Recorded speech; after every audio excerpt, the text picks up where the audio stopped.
täna ainult head uudised. Süsteem Balalaika on selline, et kui sina ja mina oleme lahutamatud osakesed igavesest tervikust, siis järelikult meil on, ette nähtud või loomulik ligipääs igavikule, armastusele, õndsusele, ekstaasile, tantsule, laulule. Et milles on siis probleem, et selline tunne vahest on piljon häälest ära meil, eks ju, et ei ole seda, võti on nagu, aga võti ei ava, eks ju, neid aardeid.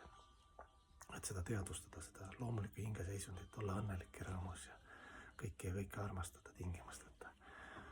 Et see lukk tuleb treida, eks ju, õigeks, ega oma teadvus. Selleks on pühakirja teada eeskujud, eks ju, meie häälestus. Et väljaspoolt on kõik õieti. Et see on nagu ema armastus, eks ju, tema tunneb sinu üle rohkem rõõmu kui oma elu üle. Kui sul on kõik hästi, alati emale vastad, et mina ka, et mul on kõik hästi, see on ema õnnelik. Samamoodi meie ka, me oleme hästi enda kesksed, tahame enda keskelt armastust nautida, sealt enda seest ammutada, aga me oleme lahutamata osake tervikust, nagu ma ütlesin.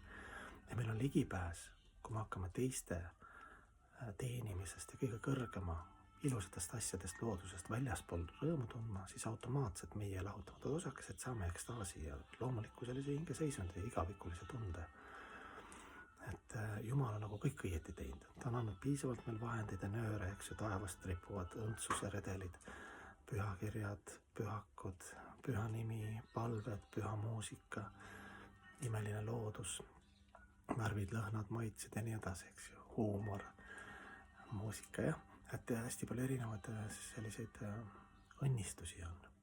Ja meie siis selle õige pilli häälestamine või ligipääs siis sõltub ainult meie enda siis sellest mõistuse, arukuse, ehk siis intellekti, hinge ja kehalise koostöö nagu õigest sellisest kruuvist nii-öelda. Et see on nagu hea uudis. Et ma alles ka püüan arendada seda, et on olemas vaimne maailm ja Jumalal on kõik hästi. Jumal ei ole oma võõras, hea, halb, eks ju. Ta annab küll piitsa vahest träänikut, eks ju, eksamineerib meid ka, eks ju. Aga see seiklus ei ole odav vaimne seiklus ja Jumalast rõõmu tundmine ja seda tänulikkust, et sa teadvustad, kui imeline on Jumal. Et see ei ole selline sentiment, et sa lihtsalt ütled, kui sa sügavuti hakkad teadvustama, et sa hingad, kehafunktsioonid, värvid, lõhnad, maitsed, nagu ma mainisin, nii palju õnnistus ja armulikkust kogu aeg voolab meie poole. Mis ei ole nii pisikesed olendid, ega ma ise nagu ei tooda midagi eriti, justkui selline illusioon on, et mina loon. Aga ma lihtsalt võtan, eitan maja mingid elemendid, sellest ma olen palju rääkinud.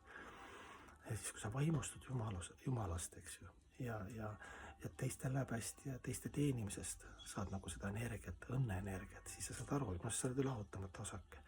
Sest seal tuleb selline avardumine ja teadvuse selline ühendus selle, kuidas sa Chitanandaga siis õndsuse igaviku ja tõeliste teadmistega.